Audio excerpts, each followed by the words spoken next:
اعوذ باللہ من الشیطان الرجیم بسم اللہ الرحمن الرحیم ان اللہ لا یستحیی ان یضرب مثلا ما بعوضة فما فوقها فأما الذین آمنوا فیعلمون انہ الحق من ربهم وَأَمَّا الَّذِينَ كَفَرُوا فَيَقُولُونَ مَاذَا أَرَادَ اللَّهُ بِهَذَا مَثَلًا يُضِلُّ بِهِ كَثِيرًا وَيَهْدِي بِهِ كَثِيرًا وَمَا يُضِلُّ بِهِ إِلَّا الْفَاسِقِينَ الَّذِينَ يَنقُضُونَ عَهْدَ اللَّهِ مِن بَعْدِ مِيثَاقِهِ وَيَقْطَعُونَ مَا أَمَرَ اللَّهُ بِهِ أَن يُوصَلَ وَيُفْسِدُونَ فِي الْأَرْضِ أُولَئِكَ هُمُ الْخَاسِرُونَ۔ سورۃ البقرہ آیت 26 آیت 27 ترجمہ ہے: بے شک اللہ شرماتا نہیں اس بات سے کہ بیان کرے کوئی مثال مچھر کی یا اس چیز کی جو اس سے بڑھ کر ہے، سو جو لوگ مومن ہیں وہ یقیناً جانتے ہیں کہ یہ مثال ٹھیک ہے جو نازل ہوئی ان کے رب کی طرف سے، اور جو کافر ہیں سو کہتے ہیں کیا مطلب تھا اللہ کا اس مثال سے۔ گمراہ کرتا ہے خدائے تعالی اس مثال سے بہتروں کو، اور ہدایت کرتا ہے اس سے بہتوں کو، اور گمراہ نہیں کرتا اس مثال سے مگر بدکاروں کو جو توڑتے ہیں خدا کے معاہدہ کو مضبوط کرنے کے بعد، اور قطع کرتے ہیں اس چیز کو جس کو اللہ نے فرمایا ملانے کو، اور فساد کرتے ہیں ملک میں، وہی ہیں ٹوٹے والے یعنی نقصان والے۔ آیت 26 میں جو قرآن مجید کے منکر ہیں ان کی طرف سے ایک مرتبہ یہ اعتراض آیا کہ قرآن مجید کے اندر مچھر اور مکھی کی مثال دی گئی ہے، تو یہ تو حقیر جانور ہیں، اور حقیر جانوروں کی مثال قرآن میں آنے کا مطلب یہ ہے کہ یہ قرآن جو ہے یہ اللہ کا کلام نہیں ہے، کیونکہ جو بڑا ہوتا ہے وہ چھوٹی چھوٹی چیزوں کی مثالیں نہیں دیتا یا حقیر چیز کی مثال نہیں دیتا۔ تو اللہ تعالیٰ فرما رہے ہیں ان اللہ کے تاکید سے اللہ فرماتے ہیں کہ بے شک اس بات کو دھیان سے سن لو، اللہ لا یستحیی ان یضرب مثلا، کہ اللہ تعالیٰ جو ہیں اس چیز سے شرماتے نہیں ہیں یا حیا نہیں کرتے کہ وہ مثال لے کر آئیں، چاہے مچھر کی ہو چاہے مکھی کی ہو، بلکہ فرمایا فما فوقہا کہ اگر اس سے بھی کسی حقیر جانور کی مثال دینی تھی تو اللہ تعالیٰ وہ بھی دے دیتے، کیونکہ حکمت یہ ہے کہ جب آپ نے مثال ہی کسی حقیر چیز کی دینی ہے یا کسی حقیر جانور کی مثال دینی ہے تو اس حقیر جانور یا چیز کو تذکرہ کرنے کا کوئی مذائقہ نہیں ہے، بلکہ یہ عین عقل کا تقاضا ہے کہ جس چیز کی آپ مثال دینا چاہتے ہیں وہی چیز مثال کے طور پر پیش کی جائے گی، تو اس میں کوئی کمی نہیں ہے، کوئی کوتاہی نہیں ہے نعوذ باللہ، بلکہ یہ عین عقل اور بلاغت کا تقاضا ہے۔ اور حقیقت یہ ہے کہ ایسا خیال صرف اسی شخص کو آتا ہے جس کو جو اللہ نے سچ اور برائی یا حق اور برائی کے راستے کے درمیان فرق کو سمجھنے کی صلاحیت دی تھی، اس نے گناہ کر کر کے اس صلاحیت ہی کو منہدم کر دیا۔ اب اس کو جو ہے ہر چیز برائی بھی اس کو اچھائی ہی نظر آتی ہے، تو اچھائی اور برائی کا فرق جو ہے وہ اس کے دماغ سے نکل گیا، وہ صلاحیت ہی ختم ہو گئی۔ تو ایسے لوگ ہیں جو اس طرح کے غیر ضروری اور بالکل جو ہے فضول جو ہے اعتراضات کرتے ہیں قرآن مجید پر، اور اس مثال کے دینے میں ان کا امتحان بھی ہوتا ہے جس میں وہ امتحان میں جو ہے ناکام ہو جاتے ہیں، قرآن مجید کے اوپر اعتراض کر کر اس امتحان میں ناکام ہو جاتے ہیں، اور ایسی باتیں ان کی گمراہی کا سبب بن جاتی ہیں۔ اور کچھ ایسے لوگ ہیں جن کا ایمان اور مضبوط ہو جاتا ہے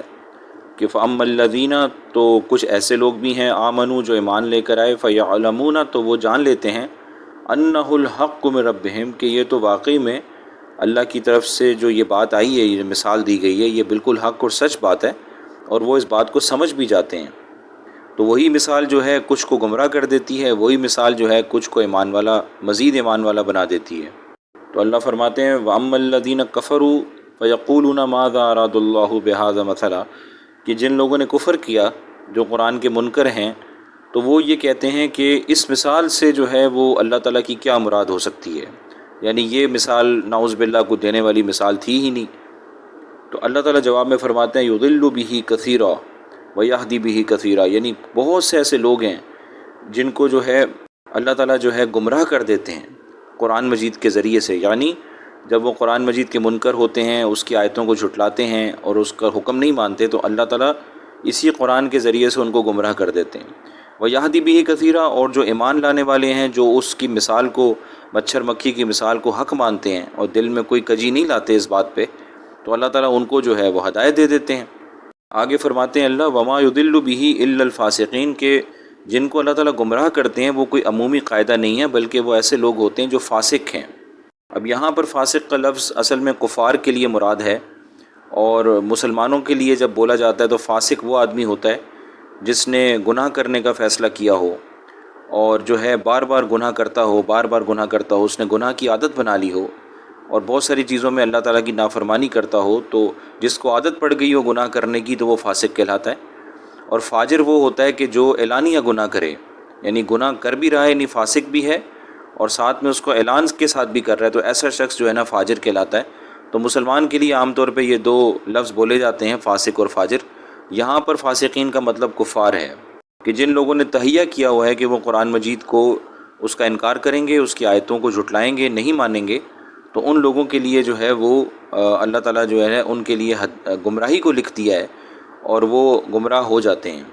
اس کے بعد اللہ تعالیٰ ایسے لوگوں کی ایک اور مثال پیش کرتے ہیں، الذین ینقضون عہد اللہ من بعد میثاقہ، کہ جو اللہ تعالیٰ سے جو ان کا عہد تھا، یہ کافر ایسے لوگ ہیں کہ اس عہد کو توڑ دیتے ہیں۔ یہ ان کی دوسری نشانی ہے، ایک تو یہ کہ قرآن مجید کی آیتوں کا مذاق اڑاتے ہیں، اس کا انکار کرتے ہیں، اور دوسرا جو عہد ان کا تھا، اللہ نے ان کے ساتھ کیا تھا، اس کا انکار کرتے ہیں۔ تو اس میں ایک وہ عہد ہے جو الست بربکم سے لیا گیا، اور اللہ تعالیٰ شانہ نے تمام ارواح کے ساتھ یہ عہد لیا، سب نے اس کو مانا کہ ہاں جی آپ ہمارے رب ہیں۔